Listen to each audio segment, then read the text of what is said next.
Oh, man! Does so much snow interrupt the goings-on of things? How?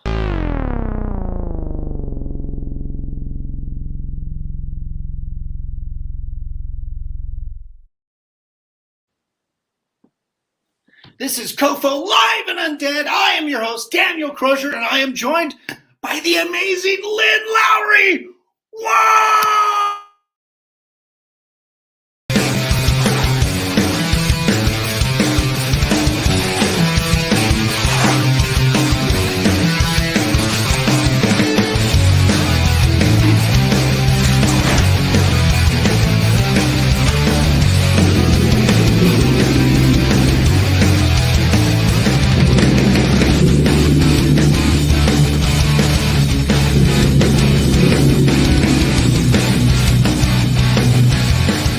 Something on my face.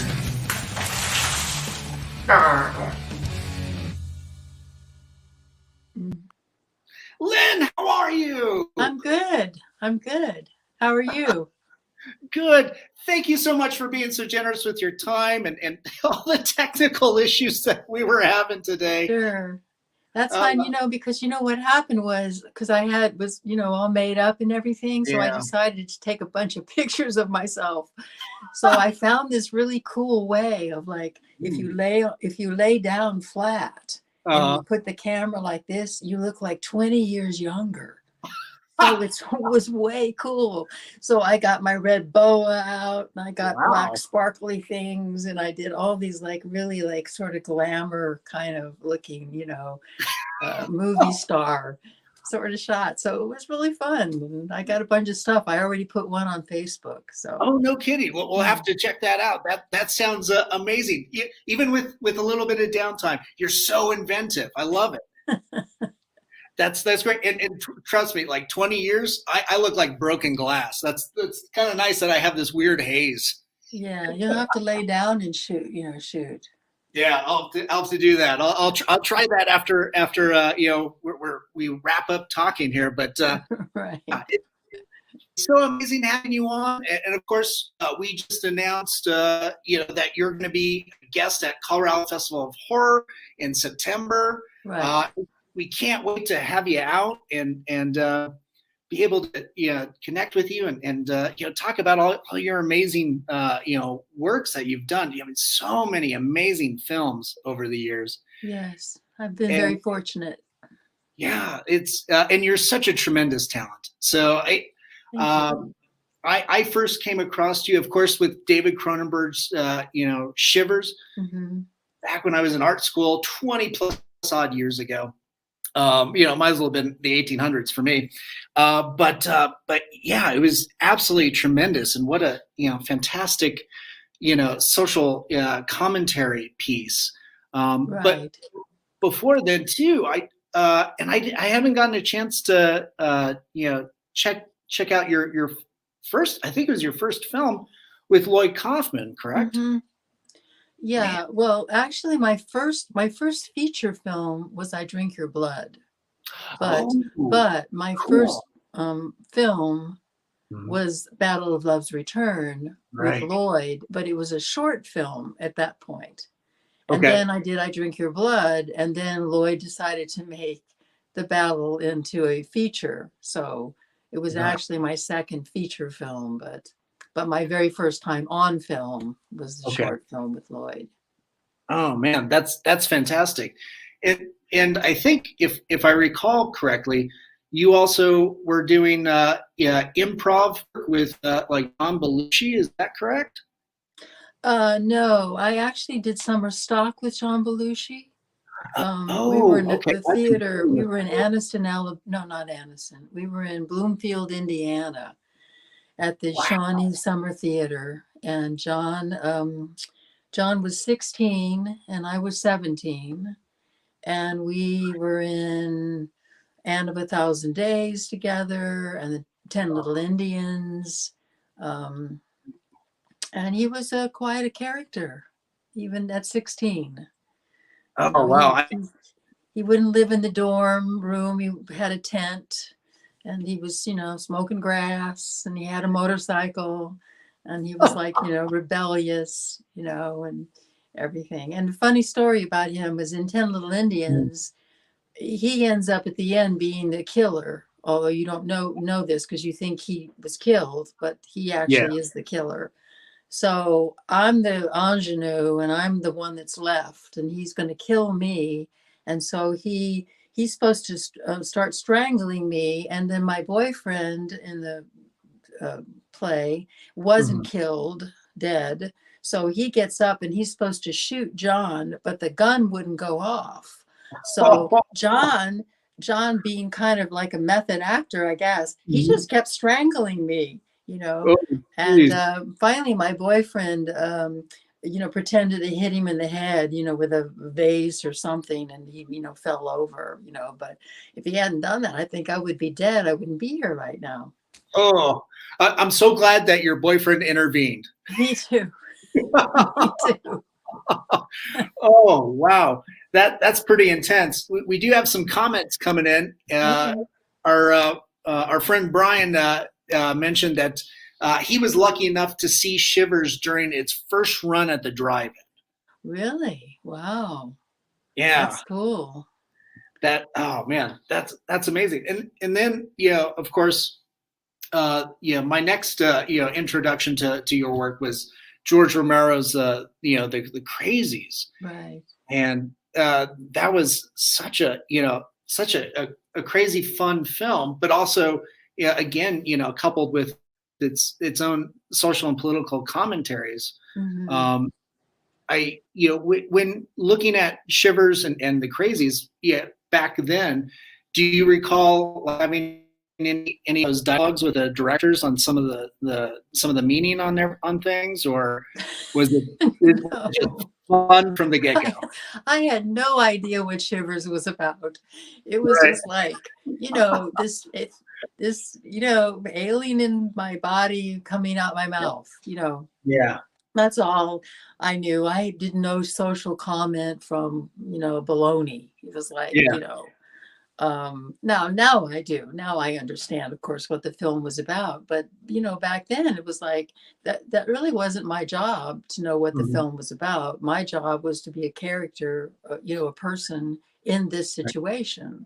So Right. that's what I played. I played Nurse Forsyth, who was, in this situation and had to deal with all of these things. And I had not a clue really what the movie meant, really, or I'm not even sure David really knew what the movie meant at that time, to be really honest. True. But, Right. it just turned out to be such an incredible film. And it was the first film to ever show, that kind of body horror. So it really, made an amazing, moment in filmmaking to show that sort of thing.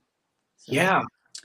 It's something that still stays, so relevant, that, that idea of, obviously with the creature invasion, aspect of it, but, Right.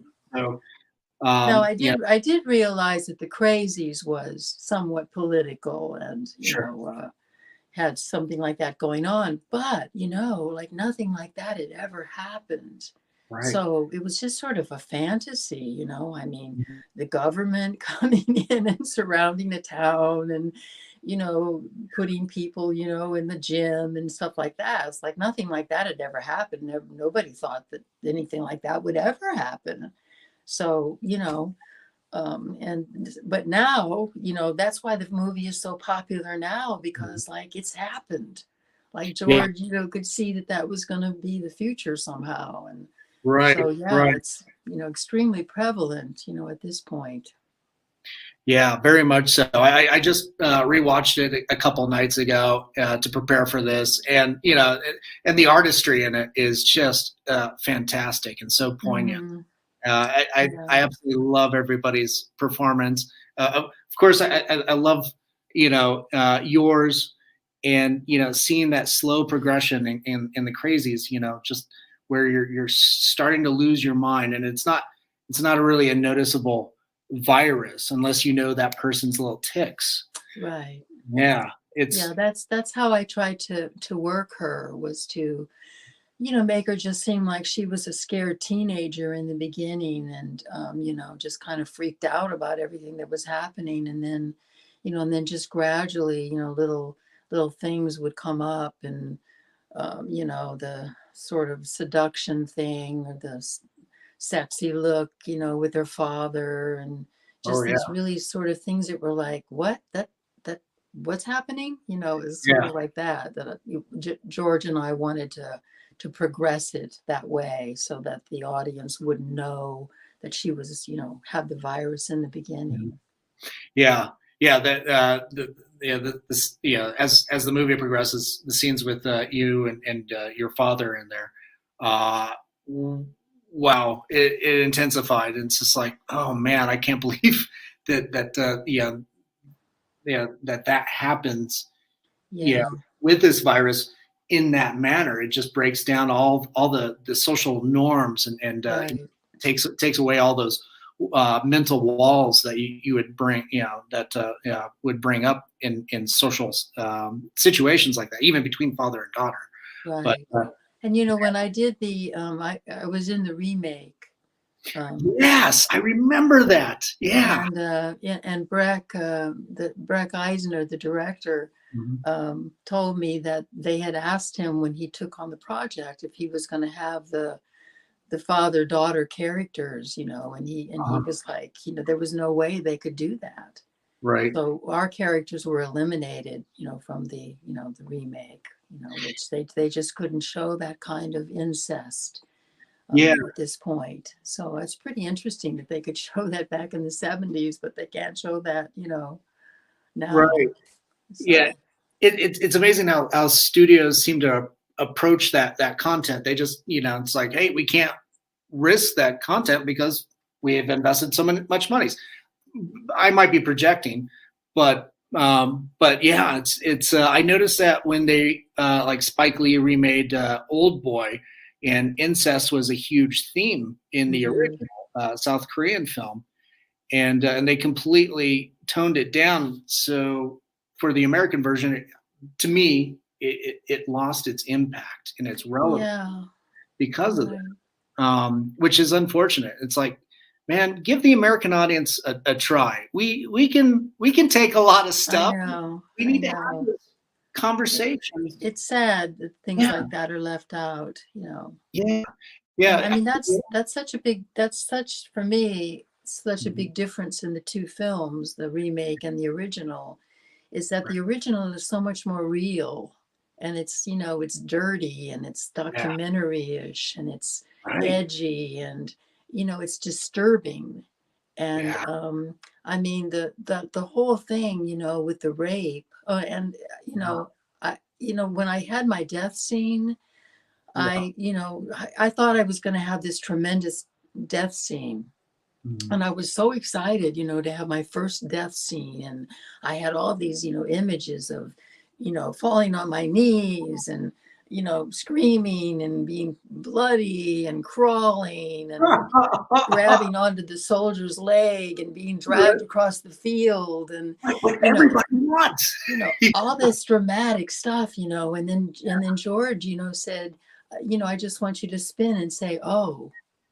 And I was like, I looked at him like, what?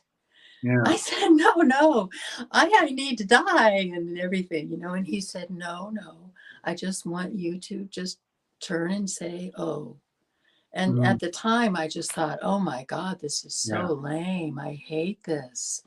But of course, he was right, because you can't follow a rape scene between a father and daughter with something that's bigger. You have to follow it with something that has a different emotion. Yeah.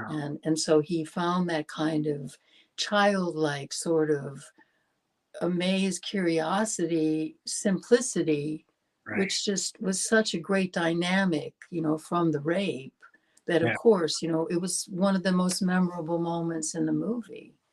Yeah. So, it is. It's incredibly poignant. It's certainly, a conversational piece to be had. And kind of moving on too, I saw that you worked with Jonathan Demi as well. Yes.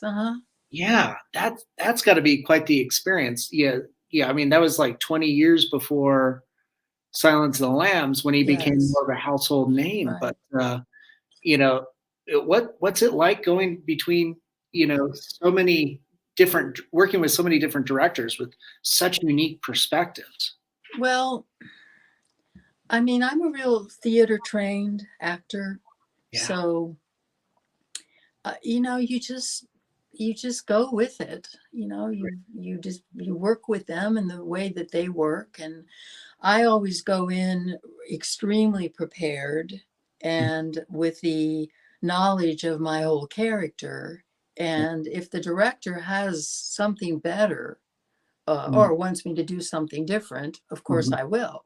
Yeah. But a lot of times what I bring works for them. Cool. So, and with Jonathan, it was the same thing. It's just he just wanted a kind of Midwestern, little bit of a Southern, home girl kind of Yeah. thing. And but he was great to work with. I mean, he was just so wonderful and nice. And Peter Fonda was great. John Doucette was great. Just all the actors. It was a fabulous experience. Roger Corman produced it. Nice. So it was a lot of fun to do that film. I would have loved to have worked with Jonathan again. And actually, I was supposed to be in The Last Embrace, Oh, and I was cast, and I still get residual checks from it. But after I was cast and the contract was signed and everything, Roy Scheider decided that he wanted his girlfriend to play the part of the wife. oh, And I'm not in the movie, but I oh. get, residuals and everything like that. So, Well, at least you did that. Boy, I would have loved to see you on the silver screen with opposite Roy Scheider. Gee, yeah, that would I have been was supposed fun. to be his wife, and it was just a one opening scene where she gets killed or shot or Oh, something like shoot. that. But it just didn't happen. So it is what it is. Yeah, one of those kill scenes that you have mentioned too, uh, occurs in Cat People that you had that segment in. I find that such a beautifully haunting film of that kind of wrestling with that inner beast, and of course it's a remake from I believe the 1930s 1940s film by the same With name. Simone Signoret. Yeah, and of course, my introduction is as soon as I hear David Bowie's music play into that, I'm hooked. That movie's got me. Yeah. And it was such a delightful surprise to see you, in there for that little bit. Unfortunately, with a cat. Yeah. Well, the cat wasn't really there, but Right. supposedly the cat was there. So, Right. yeah, that was not my favorite experience. Okay. It was difficult working with Paul. Mm. He was the most difficult director I ever worked with Oh, because okay. he was kind of erratic Oh, shit. and very impatient Mm. and just difficult Yeah. and very insensitive to what you had to go through as far as the physicality of that scene. Shoot. And I mean, there were so many mistakes, made, like when the cat first grabs my leg Yeah. and supposedly, grabs it and pulls it kind of like under the bed a little bit. Oof. Well, they had a mechanical cat paw, but it didn't work. Oh, But I had to fall on my knee as if the cat was pulling me under the bed. okay. I don't know how many times I fell on my knee. It was so bruised and so swollen Oh, and I'm sorry. everything. And finally, they just put a crew person under the bed with a cat paw on his hand, and he reached out and grabbed my leg.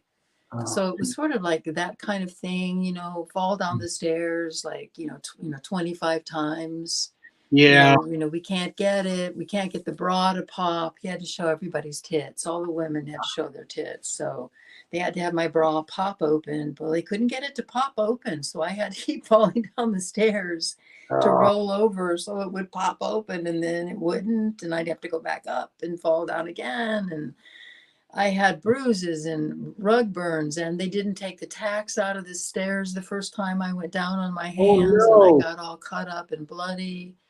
And it was not good. Man, I'm so sorry to hear that. I love the scene. Yeah.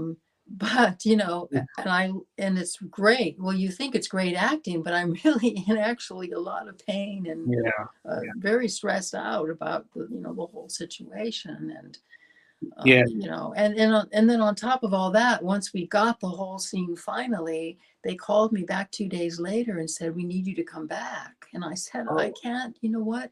I can't do that again. I could hardly walk. I was so bruised." And they said, no, we just need you to do the close-up. And so I went back, and they said, "We're really sorry about this, but we lied to you, and we need you to fall down the stairs one more time." Oh, fuck. God. And I was like, at that point, I said, "You know what? I'm supposed to get stunt pay. I'm supposed to get actors pay. Yeah. I need the choreographer guy to pad me. Nobody has ever shown me how to do this so I don't get hurt." It was like, this multi-million-dollar movie, and I was just sort of left, out there. And so the padding didn't work. And so I said, of course, Paul never worked with me again, but sometimes you just have to stand up for yourself. Yeah. Yeah. And that might not have been the best time to do it, but I just said, "You know what? I will fall down the stairs one more time, but I want more money to do it." Mm-hmm. And so they renegotiated everything, and Paul was very angry because, of course, it's right at the end of the day. They're trying to move everything to the next location. They're losing the light. They're always losing the light in Hollywood. And, and you're like, we've got to get it right now, and you've been waiting hours to get it. But all of a sudden it's like, we've got 5 minutes to get it. Yeah. So we finally got it. And then they didn't even get the ADR right. It's like they didn't get I had to do the studio trying to imitate it coming down the stairs, screaming and everything. And you would think that they'd get that, the money, independent filmmakers that I've worked with were better than this multi-million-dollar movie. But Cat People's gorgeous. And I mean, Natasha Kinski and everyone in it's incredible. I love the movie. It's extremely, erotic, and I love my scene, and I would not give up doing it for anything. But it was not my favorite moment to work with a director. Right. After that experience, were you able to be a little bit more, choosy, or choose your projects with better considerations for you? No. I had a really tough time in Hollywood. When I first got there, the writers were on strike, or the directors went on strike, and it was really, really hard to get work. And I did a couple of TV movies, and I did Cat People, and I did, I think, something, I don't know, something else I think I did. Oh, I did a soap opera. Right. But no, I just couldn't seem to really break into that, break into it somehow. And the part of the problem was that nobody in Hollywood cared that you worked with David Cronenberg at that point, because nobody knew who he was. And nobody cared that you worked with George Romero, because, he was like, he'd done these little movies, so they wanted to know if you'd been on Happy Days, Yeah. So I could never tell anyone at that point that I had done these movies in the 70s, because they didn't mean anything at that point to these people in Hollywood. So I could not get work. So in 1995, I just gave up, except for my theater work. and my singing work. I just said, I'm not going to do this anymore because I can't get work. And I didn't know, and this is what's so frustrating. I didn't know that there was this huge independent horror film community, even at that point, in the 80s and, 90s, that I could have been working. No one reached out to me. No one ever, got in touch with me and said, oh, we have a movie we'd like you to do. So I didn't even know I had a fan base. I didn't even know anybody knew who I was. And so I just was like, I just gave up. And I thought, I'm just going to be a theater actress. And, and then I Drink Your Blood came out on DVD. And I think that was the first one. And Bob Murawski contacted me, and said, he said, is this Lynn Lowry from I Drink Your Blood? And I was like, yeah. And he said, oh, I'm a huge fan. I've seen the movie like 25 times. And I almost hung up on him because I just thought he was nuts. And he said, no, I'm the editor of Spider-Man, and, and we're going to bring back the whole movie, and we want to do an interview on you. And I was like, really? Yeah, I mean, I just was like amazed. And so then that happened. And then the Crazies, Blue Underground did a whole thing on that. And then I started getting all these offers, and it was just like, oh my God, I could have been doing this all these years, and I had no idea.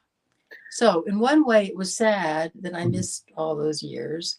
In another way, it wasn't, because I honed my acting experience, a lot. Yeah. And I got to have sort of like a comeback. Yeah. So, there was a bad part to it, but there was also a good part to it.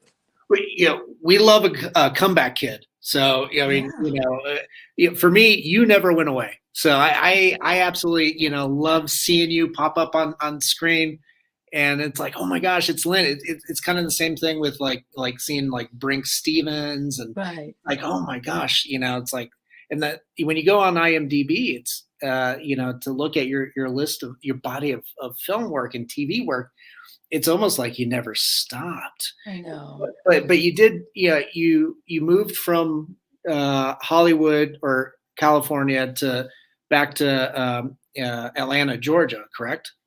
Well, just recently, like in the last 5 years. Oh, okay. Yeah, I was out in LA for like 30 years, and then before that, New York. So, yeah. Wow. With doing more theater and everything, how does preparation for the roles in theater, differ for you in film? Well, I mean, in the theater, of course, you rehearse for a month. So it's kind of like it's sort of like a painting. You're an artist, and you're doing this whole painting, and when the painting is finished, you show it to the audience. So it's like, beginning, a middle, an end, and you get the experience right there at that moment of how that audience feels about what you're doing. Yeah. And the great thing about being a theater actor is that you learn this discipline, because you can't stop. You cannot stop and say, oh, can we do that again? Right. Can we do like take number 10? Right. You have to keep going, till you get to the end. So that helped me a lot as far as acting in films, because I have that stamina of being able to rehearse something over and over and over and over, and then perform it. But that's the big difference, is that you have the immediate response from an audience, as opposed to, you don't know how an audience is going to feel about your work on film. Right. I think that's a beautiful analogy. The fact that it's a painting being worked on. Yes. And even, it's not done until, the end of the last show, Right. Yeah. It's kind of this idea of like the living, conversation, or a living document. It's just constantly getting refined, and, and that thing. And you can't do that with film. I mean, you can, the film lives on, and you have like conversations, kind of like what we're having now about your body of work, and that's that's another way that film can live on. But yeah, you don't know. Except maybe the crew and other cast members on set. It's like, was that good? Yeah, and you can't really. The other thing you learn in theater is, even though you are kind of doing the same blocking and the same lighting and the same lines and the rehearsals and all that, but you still have to always make it look like it's the very first time that you're doing it, even though you've done it like a lot. And it's fascinating because I worked with this one director, Lester Shane, and Lester was very technical, but we filled it with the emotion. But we literally, it would be like you put your hand on your knee, the guy would put his hand over your hand, you would both look up at the moon, you would both turn and you would kiss. It was just step by step like that. And every single night we did it, the audience would go, oh, like that. Yeah. So that pattern made that audience respond that way. Yeah. So even though we were just like, hand here, hand there, look there, kiss, the audience was feeling the moment. So, so it's different in that way too in the theater. To make magic in the theaters, sometimes you have to prepare for the magic. Whereas in film, a lot of times you don't know what's going to happen because you haven't been with the other actor you're working with. You haven't rehearsed with him. You've never been on that set. You don't know what the props are. You don't know what the lighting is. You don't know what the blocking is. You don't know what you're wearing. You don't know, it's like, whoa. And you're just thrown in to this like complete, chaotic thing of it could be anything. And then you've got to bring it all in and focus it all in and make that character happen in that moment, in that environment with that other person you're working with right then. Yeah. So it's very different. Yeah. Oh, it sounds, either way, it just sounds, absolutely nerve wracking, but, I love that you stick with this craft and have honed it to what it sounds like a really fine edged knife. Yes. I always think of it as an art, because I've trained a long, long time to be able to do what I can do. And I can do a lot of things. Yeah. Yes, you can. And to prove that, I watched your Model Hunger. And boy, you look like you had so much fun in that movie. I did. Oh, man. Working with Debbie Rochon behind the camera, and then Tiffany Shepis, opposite. What a powerhouse! That looked like it was such a. I bet you had such a great time on set. I did. Well, it was painful too because there's a lot of pain in the character, but there was a lot of freedom in a really freeing manner because she's just so out there, and so you can just do so many things. And I had all this Tennessee Williams Southern Belle, training in my theater work. So I basically just took like a Tennessee Williams character and turned her into a serial killer cannibal. Oh, and and then I had basically what Jenny was.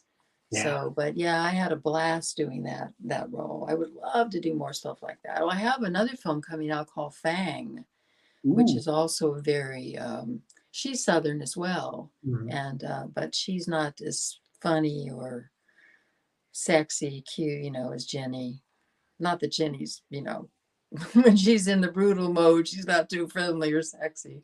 No, she's yeah, she's pretty animalistic. Sometimes I know this person came up to me on the set and showed me this picture, and I was like, who is that? And it's this great picture of me with a bat. And I mean, I just look like this animal with this bat. And I didn't even know it was me, for a moment, because it looked just so like not me. So, yeah, it was a great experience. I loved working with Debbie. Yeah. Oh, that sounds so cool. Especially, being able to, look at a photo of yourself and not even identify that was you. Right. Like that. That's Yeah. pretty transcendent. Especially for acting. I would say that's Yeah. amazing. So with this upcoming project, Fang, Mhm. when does that come out? Well, I think it's coming out this year. I play I play a mother who's like in like the last stages of Parkinson's, Mm, and she is not nice. okay. And she has this son who she is literally driving him mad to the Mm. point where he really thinks he's turning into a rat. Ooh. And it's very dark, but there is comedic moments, in Yeah. it. Um, and Richard Bergen wrote it and directed it, and Richard's is a high functioning autistic, and Mm, so that was a extremely fascinating experience, working with him and bringing this character to life. But oh, my character in this movie she is so bad. yeah. She's just like mean. It, So it I love her, but Yeah. Yeah. It sounds like a big character piece. Is it? yeah, no, it is. It Yeah. was a big character piece for me, and it was a big character piece for my son, who played my son, um, and Jess Paul also was in it, and she's the caretaker of me, and she's great. And Dylan Lowry plays my son, and they're just so it's really kind of a three people character piece. Oh, wow. So it was great. I love it. So I'm really excited about it coming out. It to me, it's kind of harkening back to your stage work too. Sounds like a 3-person play. Mm-hmm. You know, have you ever thought about adapting some of your film work for the stage? Um, I think that would be pretty difficult. Okay. Um, I mean, how could you do that? How could you do I drink your blood on the stage? I mean, True. you could but you had a lot of money, you'd have to And have the like a mop. lot of special effects and everything. Right. So Right. yeah, that'd be pretty difficult to do. But Yeah. I did do though, at this theater group in Los Angeles, I did a thing called 13 Stories for Late at Night. And Mhm. we had these 13 stories that we did on stage, and they were all like written by people in the group. And I did the Ray Bradbury story, which is on YouTube. If you haven't ever seen it, it's a wonderful Ray Bradbury, a story called The Whole Town is Sleeping.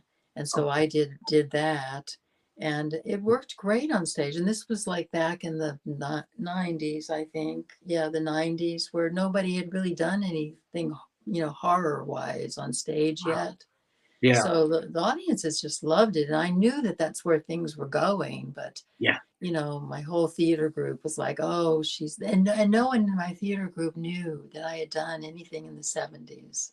So Wow. they just thought that I was a New York actress, who had come there and wanted to do this horror thing. So, Cool.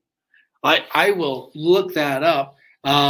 Oh, we've got some comments coming in too. okay. Brian came back and said, "I Drink Your Blood, the musical." He would see that in a heartbeat. And then Okay. Angela says, "Hello, Lynn. Hello, Dan." Hi, Angela. She's one of our sponsors with COFOH.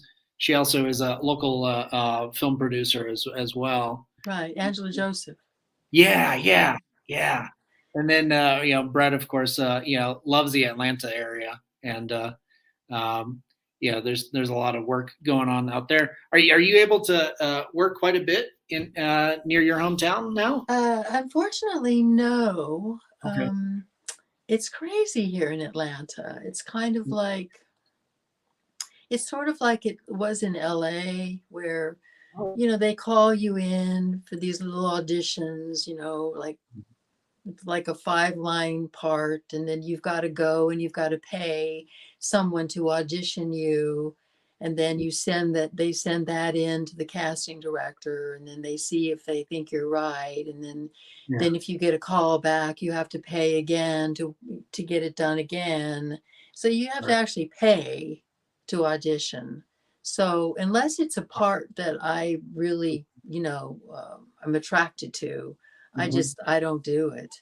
Okay. It's I don't want to go up. I don't want to do like a 2-line, thing and Right. Right. that sort of thing. So I am doing a project with Jorge Amir Okay. in May in LA. So I've got a real nice scene in that. So I'm looking forward to that. And I'm doing Wolf Hollow, the werewolf film at the Mm-hmm. end of July. And I've got a great role in that film. And she's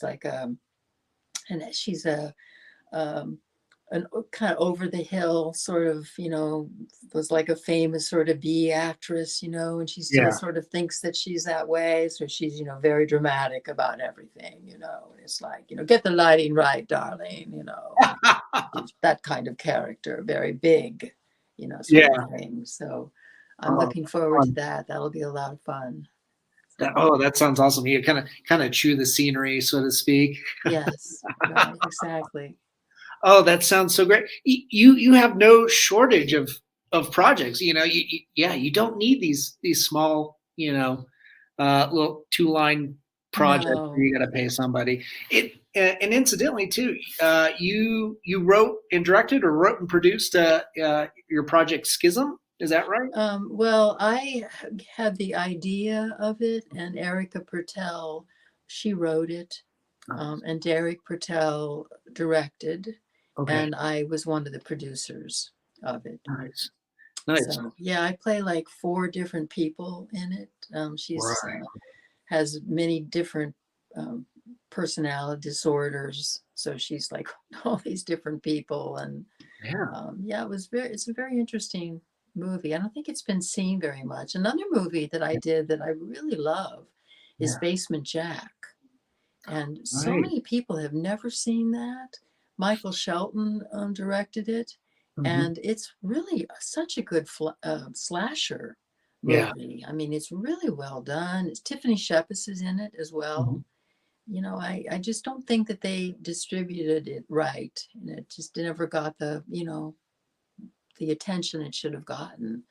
But I play the psychotic mother in it. I'm all in flashbacks in back in the 50s, and I have my little boy, and I'm just horrible to him. I torture him and everything, and he turns out to be this serial killer because of what I do, That'll to do him. So it. yeah, it's great. Oh man, that's amazing. Yeah, yeah. Since we've got you coming out in September, Hmm. what film would you like to see us screen for you? Oh gosh, that's tough. Like a feature?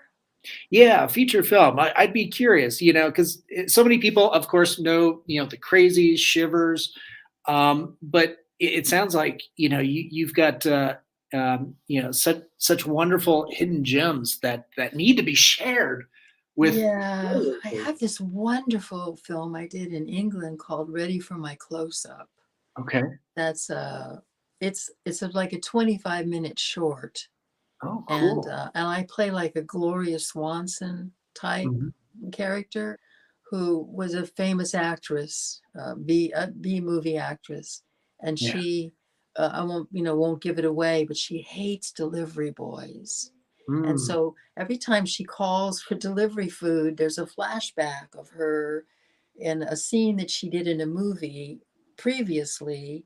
And so that now she's that character. So I'm like like a Tex-Mex character, and then I'm like Mhm. an Asian character, and I'm like an Wow. Italian character, and Wow. then I'm the Gloria Swanson character. So it's like all these different, people, and it's very funny, and I love Yeah. that movie.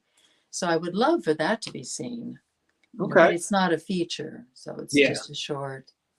Well, I would say probably Model Hunger. I would pick if right. Oh, that's a favorite of mine. Yeah. So, but the fans love I Drink Your Blood, and they love the Crazies and Shivers, and and I love all those too. So I don't know. It would be hard to kind of pick. I do know though that when you do show one of the old classics, that usually the house is full. Right. So it just depends on. Maybe you could show one of those and show Ready for My Close-Up first or something like that, and that'd be a great lead-in. That would be. Could see me more current, So. Yeah. Oh, that's so cool. Lynn, thank you so much for being so generous with your time and coming on the show and talking to me and getting to learn more about, your craft and all the cool things that you do, My pleasure. I enjoyed it. Yeah, it's been really great to chat with you, and we can't wait to have you here in person in Denver. Me too. Minus the snow out here. Right. Yeah. Luckily, I will be there in September. I will see you then. Excellent. Yeah. We can't wait to see you. And, of course, coming out of the pandemic, everybody's, kind of antsy to do cool stuff again amongst people. But for everybody that's watching, of course, follow Lynn on Twitter. We've had your Twitter handles scrolling. You can find her on Instagram. You are all over the place on social media. And, of course, I will be looking those photos up to get technical tips on Facebook. I got to do something about this. Jeez. I know. If people will just still film me with me laying down, I can still look like I did in Shivers. Well, don't tempt us. We do have, a lot of photo ops, at the Colorado Festival of Horror. So, Alrighty. I'm sure Brian can figure something out. But thanks again. If you could stick around for a few minutes while we sign off. Okay. Will do. Thanks so much to all our sponsors, to Mutiny Cafe. If you're going to start a revolution, make sure you're caffeinated. And our friends at Hellfire Entertainment, thank you for rebroadcasting us on your social media. And, of course, Groovy TV. And to Alien Donut Films, to Angela and Bill, thanks for, putting up with me. And, of course, my producers, Stefan Santa Cruz and Amanda Armstrong. Thanks so much to you guys. And to everybody out there, be good, be kind. Make sure to help each other out during tough times. And remember, we love you. Have a good night, everybody. And we will talk to you soon.